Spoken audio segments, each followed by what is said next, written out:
சத்தம் இல்லாத உலகம் கேட்டேன், யுத்தம் இல்லாத பூமி கேட்டேன்னு திரைப்பாடல் உண்டு. உலகத்திலே நடந்த போர்கள்னாலே இழப்பு மிக அதிகம். ஆனால் மிக மோசமான போராக கருதப்படுவது ஆகஸ்ட் 6ஆன இன்று 1945 அமெரிக்கா ஜப்பான் மீது வீசிய அணுகுண்டு. இந்த அணுகுண்டுக்கு அவர்கள் இட்ட பெயர் லிட்டில் பாய். அதாவது போர் நடக்கும்போது விமானம் வரும்போதெல்லாம் மக்கள் பதுங்கு குழியில் போய் பதுங்குவாங்க. அப்படி 3 முறை அவர்கள் வந்திருக்கிறார்கள். அப்போ 3 முறையும் பதுங்கிட்டு 4வது முறை அது சும்மா வேறு ஏதோ விமானம்னு நினச்ச நேரத்தில் அந்த குண்டு போடப்பட்டது. காளான் மாதிரி பெரும் புகை.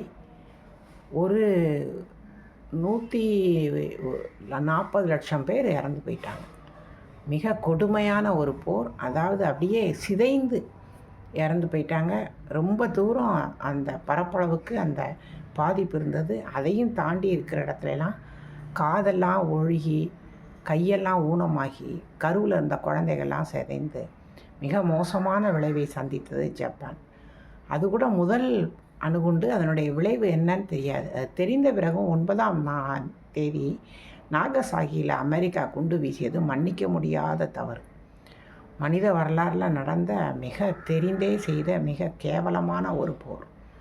இந்த துக்ககரமான நாள் என்று ஆகஸ்ட் 6 ஹிரோஷிமா மீது குண்டு வீசப்பட்டது. அந்த பேர் லிட்டில் பாய்னு அதுக்கு பேர் வச்சானுங்க. 9ஆம் தேதி நாகசாகியில் வீசப்பட்டதுக்கு பேர் ஃபேட்மேன். மிகவும் மோசமான இந்த கருப்பு தினம் என்று. இனிமேல் உலகத்தில் யுத்தம் நடக்காமல் இருக்க வேண்டும். நம்மை சுற்றி இருக்கும் எல்லா இடத்துலையும் யுத்தம் நடக்குது பாருங்கள். உக்ரைன் ரஷ்யா போர் நடக்குது. பாலஸ்தீனம் இஸ்ரேல் அவங்க போர், காசா போர் நடந்துக்கிட்டே இருக்குது.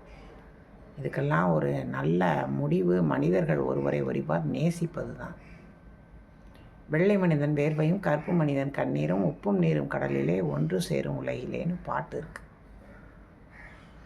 எல்லாரும் அமைதியும் சமாதானத்துடன் வாழணும்.